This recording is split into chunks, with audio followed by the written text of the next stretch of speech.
മലയാള സിനിമയിലെ പലർക്കും ഗുണ്ടകളുമായി അടുത്ത ബന്ധമുണ്ടെന്ന് കൈതപ്പുറം ദാമോദരൻ നമ്പൂതിരി. കൊച്ചിയിൽ നടിക്കെതിരായ ആക്രമണത്തിന് പിന്നിൽ ഇവരുടെ പങ്കുണ്ടെന്ന് സംശയിക്കുന്നതായും കൈതപ്പുറം പറഞ്ഞു. കോഴിക്കോട് സിനിമാ പ്രവർത്തകരുടെ പ്രതിഷേധ കൂട്ടായ്മയിൽ സംസാരിക്കുകയായിരുന്നു കൈതപ്പുറം. ആളുകളെ വിഴുങ്ങാൻ നിൽക്കുന്ന മുതലകളെപ്പോലുള്ളവർ മലയാള സിനിമയിലുണ്ടെന്ന് കൈതപ്പുറം പറഞ്ഞു. ആരെയും തകർക്കാൻ ശക്തിയുള്ള ഇവർ കൊച്ചി കേന്ദ്രമാക്കിയാണ് പ്രവർത്തിക്കുന്നത്.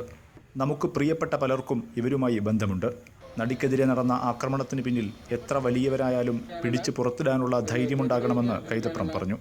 ആരെയും തകർക്കാനുള്ള ശക്തിയുള്ള കുറേ മുതലുകൾ നമ്മുടെ കൂട്ടത്തിലുണ്ട്.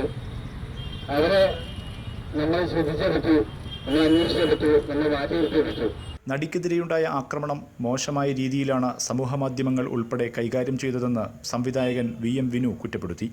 ഇന്നിവിടെ ഈ നടിയുടെ പേരിൽ അല്ലെങ്കിൽ ഞങ്ങളുടെ സഹപ്രവർത്തകരുടെ പേരിൽ ഇപ്പൊ ഓരോ ചാനലുകളും ആഘോഷിച്ചുകൊണ്ടിരിക്കുകയാണ്. ഒരു ചർച്ചകൾ മാത്രമാണ് നടക്കുന്നത്. തിരക്കഥാകൃത്ത് ദീദി ദാമോദരൻ പ്രതിജ്ഞാവാചകം ചൊല്ലിക്കൊടുത്തു.